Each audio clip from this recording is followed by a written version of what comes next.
Hello, ladies and gentlemen.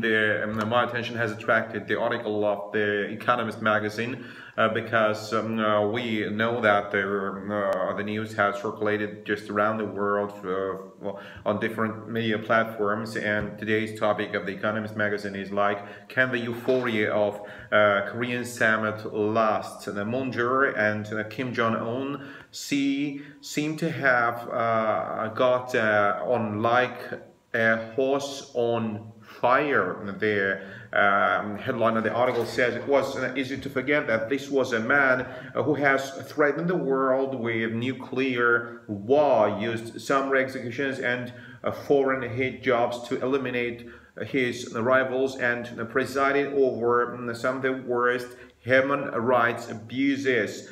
The article says, in recent history, Kim Jong-un, the leader of North Korea, was all smiles as he walked towards the line that separates the northern and southern halves of the demilitarized zone, leaving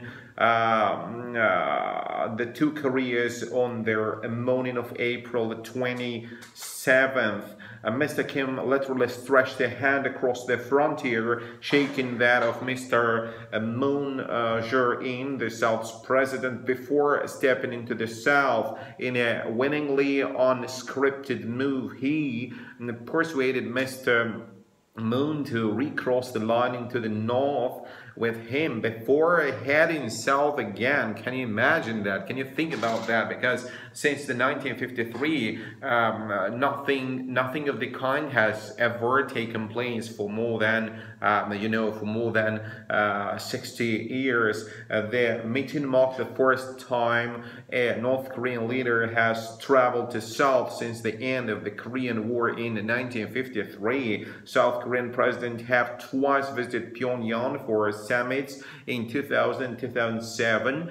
There were Kodak moments galore, the first handshake and inspection of South Korean honor guard dressed in an assortment of primary colored 19th century uniforms, the planting of a peace tree, a private afternoon chat on a bench during which observers could see the two leaders but hear only bird song. And this is what the article says. This has been a kind of a very groundbreaking topic, I can imagine. The continuous display of bonhomie meant that the two leaders achieved their first objective, to show that their countries could set aside their traditional enmity to conduct a good-natured conversation. In South Korea, the moment prompted an outpouring of emotion. Social media exploded with amazed comments. Commuters stopped on subway stations to watch it on live TV. Children were given time off schools to do the same. Even hardened hacks whooped and applauded as the two leaders shook hands. Some fought back tears. The initial encounter set the mood for the rest of the day. Mr. Kim displayed a warmth that was notably at odds with his record of threats and provocations. During a moment of playful banter before the doors closed on the press, the dictator joked about the difficulty of bringing North Korean noodles with him for the evening banquet, and complimented Mr. Moon on the high quality of the South's roads. Can you imagine when the two nations, after a big break, just come together, how the mood and how the nation changes? Just think about, take the flashback when the two nations, the Eastern and the Western Germany, came together after the war, after the wall was taken down back in 1989, when two nations celebrate their total get-together. that was a phenomenon of a big deal. This charm offensive certainly resonated with South Koreans. The noodles to watch Mr. Kim referred began trending on social media and became a lunchtime hit on many of Seoul's restaurants. On the streets of Goyeon, a suburb northern of Seoul, the mood was jubilant. I used to call President Moon a filthy commie, but I don't really know why anymore, said Mr. Kim, presumably no relations, a middle-aged resident. He's clearly doing great things and he's even quite good looking.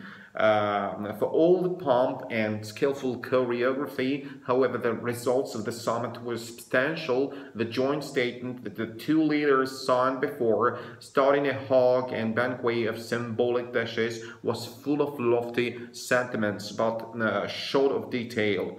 The two leaders solemnly declared before the 80 million Korean people in the whole world that there will be no more war on the Korean peninsula. They also expressed a desire to bring about a formal end of the Korean War by the end of this year by transforming the existing armistice into a peace treaty with the help of America and China. And after rushing to perfect a nuclear bomb and celebrating volubly at each successful test, Mr. Kim declared that, in fact, he wanted a nuclear-free Korean peninsula. That's surprising. That's really interesting. When just a few months ago, Mr. Trump promised fire and fury on Korea, and they were about to start a war in the Korean peninsula when the U.S.